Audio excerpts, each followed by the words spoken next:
Hey guys, welcome back to the channel. I'm not gonna lie, I've really struggled this time around filming and getting all the work done, but I thought it's high time I get you an update on this van. So I've been flat chop trying to get this done. A number of things have happened. My dog got bitten by a red belly black snake, so that took a week off me. Fortunately she's okay. Just a bunch of stuff. He bought me another car he wanted me to work on, so I had to knock that over. But then I was back on this and I got a bit carried away. Here's a quick video of me running around really fast. Check it out, and then once that's done, I'll give you a walkthrough of exactly what I've done to it.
Starting at the rear of the van, probably the most notable thing I've done so far is connected these light guards to my brush bar, the rear brush bar that I made there.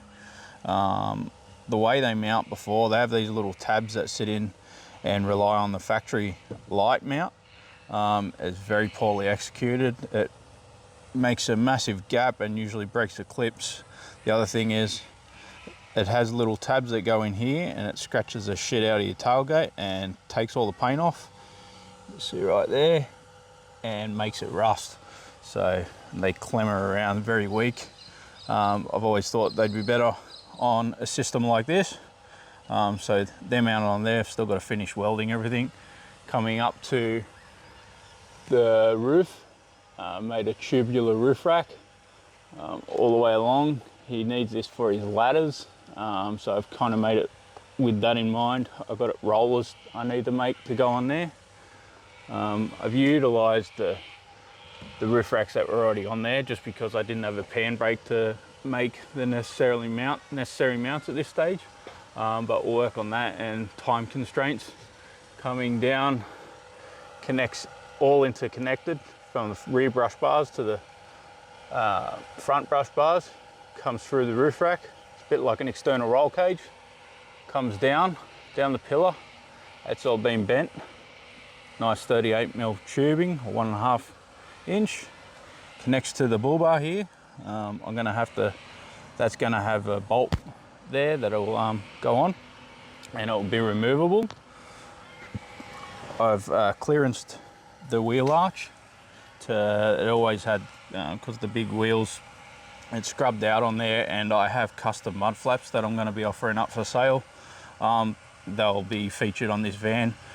Because of the massive tyres on this, anything, it already rubbed as it was, so if you put any mud flap in there, it would have scraped for sure. So I've clearanced that so we can, one, it doesn't scrub and I get to put the mud flaps on. I've made a bit of a universal, not universal, but a side step 2-in-1 sort of. It's a side step and a rock slider, just to protect the underbody. That's full custom. Mounts to factory bolt holes.